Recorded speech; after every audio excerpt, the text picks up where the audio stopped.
Halo teman-teman semuanya, berjumpa lagi dengan saya Adit di sini. Apa kabarnya teman-teman semua? Saya doakan semoga kita semua selalu dalam keadaan baik tanpa kekurangan suatu apapun ya teman-teman. Bagi yang baru pertama kali ke channel ini, saya ucapkan selamat datang dan terima kasih telah klik video ini. Bagi teman-teman yang belum klik tombol subscribe, yuk silakan diklik tombol subscribe-nya beserta tombol loncengnya juga ya, supaya tidak ketinggalan video-video terbaru dari channel ini dan saya pun akan semakin semangat untuk membuat konten terbaik bagi teman-teman semuanya. Thank you guys.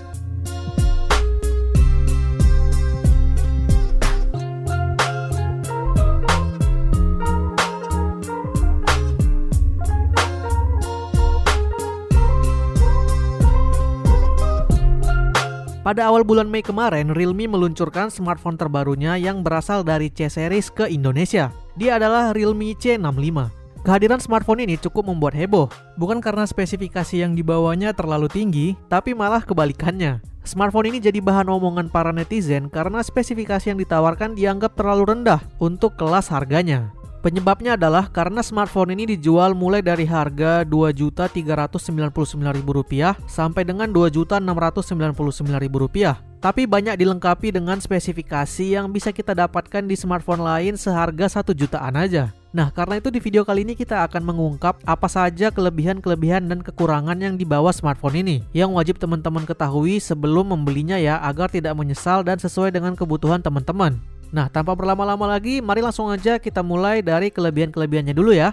Kelebihan yang pertama, sudah menggunakan adaptor 45 watt.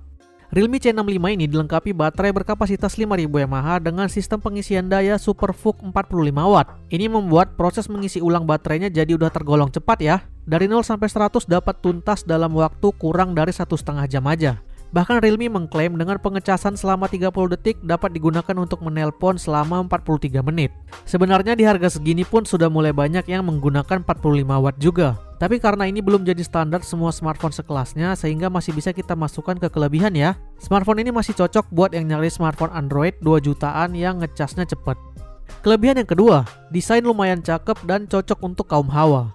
Sejak pra-perilisan, Realme sudah sering memberikan teaser tentang C65 ini dan salah satu yang diunggulkan adalah desainnya. Saat saya pertama kali melihat smartphone ini secara langsung, khususnya yang warna ungu ini atau Realme menyebutnya dengan Starlight Purple, emang cakep sih. Back covernya dikasih motif garis-garis yang berkilau gitu kalau terkena cahaya, sehingga membuatnya terlihat mewah. Kaum hawa pasti suka motif warnanya ini. Frame kameranya juga nggak berbentuk boba gede-gede ala iPhone yang sekarang mainstream banget. Cuman ini kenapa harus dibuat ada 3 lingkaran ya, padahal kameranya ini cuma ada 2. Yang paling bawah ini cuma dummy aja. Kenapa sih nggak jujur aja dibuat 2 gitu ya? Saat melihat dari depan semua baru terasa biasa aja. Bezelnya masih cukup tebal khususnya bagian dagunya. Tapi ya setidaknya bodinya ini udah lumayan tangguh karena mendapat sertifikasi IP54 yang artinya dia tahan cipratan air dan debu. Kelebihan yang ketiga, jaminan lag free selama 4 tahun. Realme memberikan jaminan kalau smartphone-nya ini nggak bakal nge-lag selama 4 tahun. Dan ini sudah tersertifikasi TUV SUD ya, yang digadang-gadang sebagai yang pertama di kelasnya. So harusnya jaminan ini bisa dipercaya ya, karena yang melakukan pengujian adalah pihak ketiga, bukan dari Realme-nya sendiri. Nah, itu tadi dia total 3 kelebihan yang bisa saya ambil dari smartphone ini. Selanjutnya kita akan bahas kekurangan-kekurangannya. Kekurangan yang pertama, chipset masih menggunakan MediaTek Helio G85. Entah apa yang ada di pikiran Realme, di tahun 2024 ini mereka masih berani memberikan chipset Helio G85 ke smartphone yang harganya 2 jutaan. Soalnya sekarang 1 jutaan aja pun udah mulai rame yang pakai G90-an loh. Kalau harga 2 jutaan minimalnya sih G99 lah ya untuk sekarang ini. Alhasil chipset ini juga menjadi penyebab kekurangan lainnya dikarenakan keterbatasan kompatibilitasnya.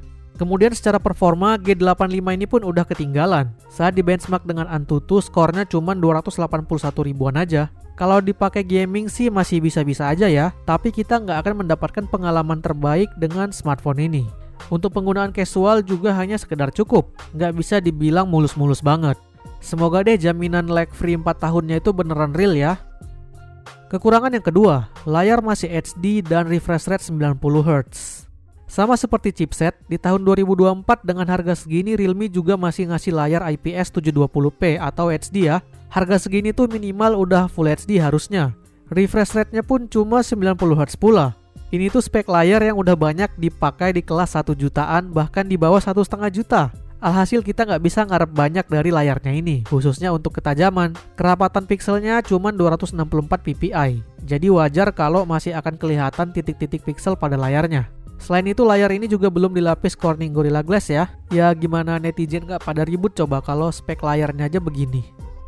Kekurangan yang ketiga, internal terkecil cuma 128GB dan jenisnya eMMC. Varian termurah yang 2,4 juta diberikan internal 128GB, yang mana di tahun ini itu bisa dibilang kapasitas minimal ya, karena smartphone 1 jutaan yang rilis sekarang pun hampir semua udah membawa minimal 128GB. Kemudian imbas dari chipset Helio G85 yang dipakai, ia masih support jenis internal eMMC aja. Soalnya kalau mau pakai UFS, itu baru bisa di Helio G90 ke atas. Soalnya smartphone yang udah pakai UFS dan kapasitas di atas 128GB di harga segini juga udah rame loh. Alhasil kecepatan baca tulis data di smartphone ini di bawah rata-rata smartphone sekelasnya yang udah pakai UFS. Kekurangan yang keempat, masih menggunakan single speaker. Kalau kamu orang yang suka dengar musik atau nonton di smartphone dan output audionya langsung dari speaker internal, mendingan cari smartphone yang udah dual speaker aja biar suaranya lebih nendang. Banyak kok di harga yang mirip-mirip udah dapat dual speaker. Nggak tahu kenapa Realme masih nggak mau ngasih dua speaker ke C65 ini. Mungkin karena bagi mereka harga segini terlalu murah kali ya untuk smartphone mendapatkan fitur dual speaker. Padahal 1 jutaan pun smartphone lain udah banyak juga loh yang pakai dual speaker. Kekurangan yang kelima, kamera cuma 50MP dan lensa kedua cuma deep sensor. Kekurangan berikutnya yang disebabkan oleh chipset adalah sektor kamera. Lagi-lagi di harga segini kita cuma bisa dapat 50MP dengan lensa kedua cuma deep sensor karena Helio G85 emang cuma support resolusi kamera maksimal di 50MP ya, dengan konfigurasi kamera juga cuma dual kamera aja.